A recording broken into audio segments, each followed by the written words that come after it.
Seguimos en el último bloque ya de Meridiano 64. Recibimos a Gastón Utrera, titular de Economic Trends. ¿Cómo te va, Gastón? Muchas gracias por acercarte al programa. No, por favor, gracias por la invitación. Y recién lo hablábamos con el presidente del Banco Ciudad, Gastón. ¿Cómo ves la economía después de julio? Ahora, en mayo, junio, julio, ¿va a pasar esto que nos está vendiendo el gobierno de un 1% de inflación, ya que se empiece a normalizar la situación, o vamos a seguir en inflación de 2 dígitos? Mira, primero, la inflación en el segundo semestre es razonable pensar que va a ser menor que durante el primer semestre, simplemente porque durante el primer semestre ha estado concentrado el impacto de la devaluación sobre los precios internos, los aumentos de tarifas, con lo cual es natural pensar que va a haber menos presión inflacionaria en el segundo semestre. Ahora, de ahí a pensar que la inflación va a bajar drásticamente y que prácticamente va a desaparecer o va a estar en torno al 1% mensual, yo diría que eso ya no es razonable, porque no hay elementos para pensar que la inflación puede caer tan drásticamente. Está predominando en el gobierno la visión monetarista que tiene el presidente del Banco Central. En esa visión, si vos mantenés altas las tasas de interés durante el suficiente tiempo, la inflación termina bajando. Y lo que no están teniendo en cuenta ¿Pueden es que... lastimar a la producción de esta forma? Sin ninguna duda. Porque además está bajando la cotización del dólar y ya no es competitiva la industria, ¿o sí? Bueno, el atraso cambiario continuó incluso después de la devaluación de diciembre, y lo que está ocurriendo ahora con mucha inflación y con altas tasas de interés que tiran para abajo el tipo de cambio, lo que hacen es ir agravando ese problema de atraso cambiario. Entonces, para muchos sectores industriales, el tipo de cambio ya en diciembre y enero no alcanzaba, y en lo que resta del año probablemente va a alcanzar menos. Creo además que ahora el gobierno, con la preocupación grande que ya está teniendo y que creo que se va a profundizar en esta semana sobre la inflación, creo que tiene el incentivo a seguir teniendo tasas de interés muy altas, a mantener relativamente estable el tipo de cambio, ni a hablar de subirlo fuerte de acá hasta final de año para tratar de darle competitividad a las empresas, nada por el estilo, porque va a estar muy preocupado por la inflación. Entonces, eso perjudica a algunos sectores industriales que no tienen competitividad y que además la van a ir perdiendo incluso durante el año, y las altas tasas de interés juegan en contra de la actividad económica. De hecho, la economía está en recesión, la actividad económica viene cayendo desde mitad del año pasado y no hay señales de que eso hoy se esté revirtiendo. ¿Y puede tener algo que ver, además de todo esto, el precio de la energía, el precio del gas, incluso también el precio del gasoil? Por ejemplo, en Chile cuesta aproximadamente la mitad. ¿Qué hace que Argentina tenga un combustible tan caro? Dos cosas: mucha carga tributaria, mucho impuesto puesto sobre los combustibles, y una política del gobierno nacional de sostener alto el valor del petróleo interno, aun cuando ha caído fuertemente en el mundo, para preservar empleos en algunas zonas de la Patagonia. Creo que a eso hacía referencia el ministro Aranguren cuando dijo que tenemos estos precios para sostener el empleo. El problema es que está pegando en el resto de la actividad, de todas las actividades económicas en todo el país. Ahora, ¿por qué por un lado la política es sincerar valores de la economía en las tarifas públicas y por el otro es mantener esta irrealidad, por ejemplo, en lo que respecta al petróleo? Porque por ahí sí, con un barril en $68, mantenemos los empleos del sur, pero nos perdemos un montón de empleos en otros lugares por los costos de la producción, de los fletes, ni que hablar la falta de ferrocarril, ¿no? Es claramente una contradicción. Si uno fuera a fondo con esto de sincerar los valores, decir, bueno, mira, las tarifas están bajas, entonces hay que subirlas rápido.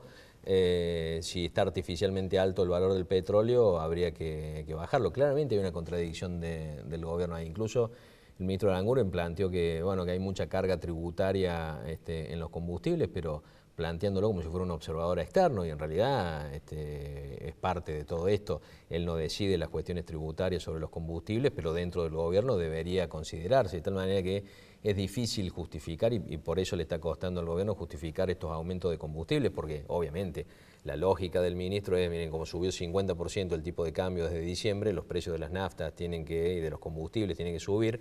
Lo que acordamos con las empresas es subirlo a lo largo de los meses de esas subas del 6%. Es decir, que va a subir un 50% el combustible desde lo que fue diciembre hasta... El planteo del ministro es al mismo valor del petróleo. Si el tipo de cambio sube, el valor en pesos sube, aunque el valor en dólares del combustible siga siendo el mismo. Pero ahí uno podría plantear, bueno, uno nos falta un 20% ajustar, más entonces, Gastón. Pero además uno podría plantear, bueno, podrías bajar la carga tributaria sobre los combustibles y podrías llevar el valor del petróleo a un nivel más parecido al nivel internacional.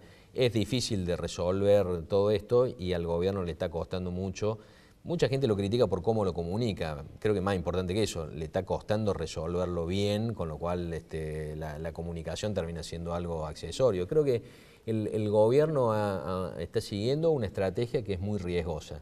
Es la estrategia de ajustar un montón de tarifas después de haber ajustado el tipo de cambio y jugarse a que una política de altas tasas de interés baje rápido la inflación. Es muy riesgosa porque en Argentina hace rato que está activo un componente de la inflación que no tiene nada que ver con lo monetario, es decir, es de índole no monetaria, que es el fenómeno por el cual salarios suben porque subieron los precios y después los precios terminan subiendo porque subieron los salarios, y ese ritmo que ahora se regenera con estas paritarias no se frena con altas tasas de interés. Entonces el riesgo es que la inflación siga siendo alta Ni tampoco y se que ha la actividad frenado, económica caiga demasiado. tampoco se ha frenado con las paritarias bajas, ¿no? Porque las paritarias en muchos casos, las que ya han cerrado, han sido ya menores para todo el año de la inflación.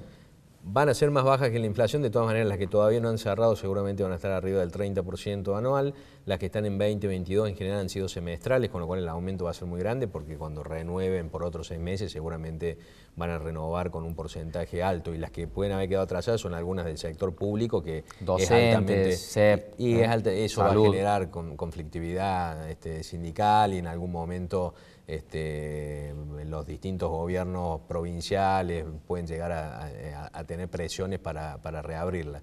Pero la realidad es que los costos de las empresas durante el segundo semestre van a subir, entre otras cosas, por los aumentos salariales, con lo cual es difícil pensar que en ese contexto la inflación pueda ser del 1% mensual. Ese es el fenómeno que va a ser difícil esa inflación tan baja. Si vos querés una inflación de costos asociada a ese círculo entre precios y salarios. Pero el gobierno, de alguna manera, si uno le presta atención a lo que viene planteando desde el presidente para abajo, creo que muestra claramente que ha comprado la idea de Federico Sturzenegger, que la ha planteado siempre antes de ser presidente del Banco Central y lo está planteando ahora en cada comunicado, lo ha planteado la semana pasada en conferencia de prensa, que va a mantener las tasas de interés altas mientras vea que la inflación es alta y que eso en algún momento va a bajar. Y cuando le preguntan por el impacto negativo sobre la actividad económica, plantea que no hay nada más reactivante que reducir la inflación. Eso en realidad no es así. Las altas tasas de interés reducen la actividad económica. La actividad productiva también. Gastón, tenemos que ajustar más el cinturón para el mes de mayo con respecto a abril. Abril ya ha pasado lo peor que tenía que pasar. ¿Cómo Creo que lo que va a ocurrir es uno de los factores que ha estado tirando para abajo el consumo y la actividad económica, es la fuerte pérdida de poder de compra de los salarios. Eso por una cuestión estacional del momento en que se definen las paritarias, eso se empieza a revertir desde mayo.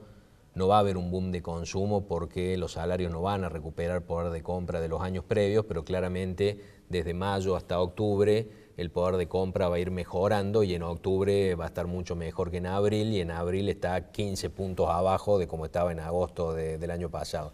Eso le va a dar cierto aire a la actividad comercial y al consumo. Otro de los factores que venía tirando fuertemente para abajo es el freno en la obra pública, especialmente la nacional. Eso claramente también se empieza a revertir ahora que el gobierno nacional tiene financiamiento, puede acceder a los mercados financieros a colocar deuda, pero el impacto sobre la actividad económica va a tardar algunos meses, porque vos podés estar hoy decidiendo una obra, pero hasta que se hacen las licitaciones. Exacto, y todo el hasta proceso, que se emplea el personal pasa tiempo. va a generar impacto probablemente más el año que viene que durante este año. Y las tasas de interés creo que van a seguir siendo relativamente altas durante el resto del año, obviamente más baja en el segundo semestre si la inflación es más baja, pero con la lógica de que mientras el Banco Central ve inflación alta va a tener tasas de interés altas, como en el segundo semestre va a haber inflación por arriba del 2% mensual, seguramente va a decidir mantener altas tasas de interés y eso frena la actividad económica. ¿En qué porcentaje va a andar más o menos la inflación? ¿Qué podríamos hacer para frenarla desde la óptica de tu análisis y cómo va a ser 2017? ¿Vamos a tener un año normal? ¿Llegaremos a este dígito de inflación?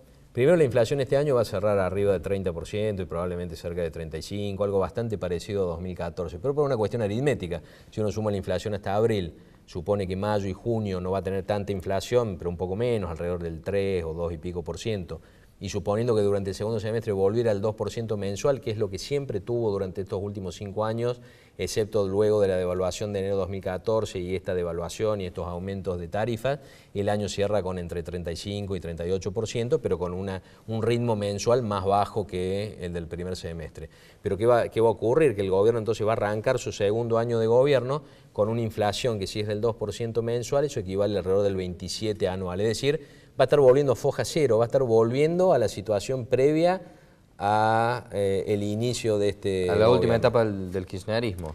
Exactamente, y ahí va a ser el planteo. Si insiste con políticas monetaristas, creo que va a seguir teniendo problemas con la inflación, creo que ahí va a tener que recurrir a otro tipo de Cristina decía que con un 25 íbamos a volar por los aires. Sí, y eso dejó pensando a mucha gente, y lo que ocurría, ella lo decía para decir, miren, como no explotó nada es porque la inflación no es del 25, la inflación era del 25 y no explotaba nada porque cuando la inflación es alta pero al mismo tiempo estable, pierde gran parte de sus efectos negativos sobre la economía. Eso ocurrió durante mucho tiempo en estos últimos años.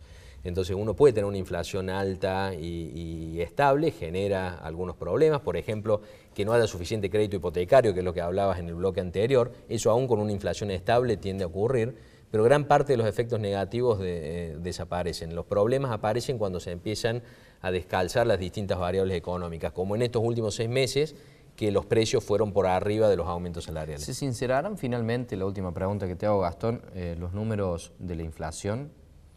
¿Aparecerá un nuevo INDEC con números confiables, con estadísticas que podamos aplicar a la vida diaria?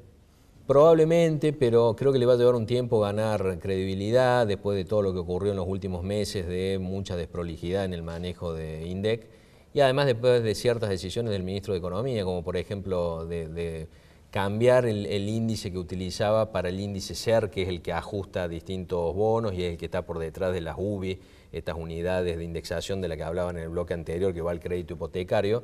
Cuando la inflación de San Luis daba más alta que la de la Ciudad de Buenos Aires, el ministro de Economía decidió usar la de la Ciudad de Buenos Aires, y cuando empezó a dar más alta de la Ciudad de Buenos Aires decidió cambiar. Suena a una receta kirchnerista esto prácticamente. Suena bastante parecido. Y eso es un problema porque hace que cualquier observador objetivo que vea esto dirá, bueno, la verdad no puedo confiar en ningún gobierno en cuanto a las estadísticas. Y parece eso que es muy así, negativo. Parece que es así. Gastón, te agradecemos por haber formado parte del programa. Muchas gracias por la invitación. Nos despedimos hasta el próximo miércoles a las 10 de la noche. Siga en Canal C.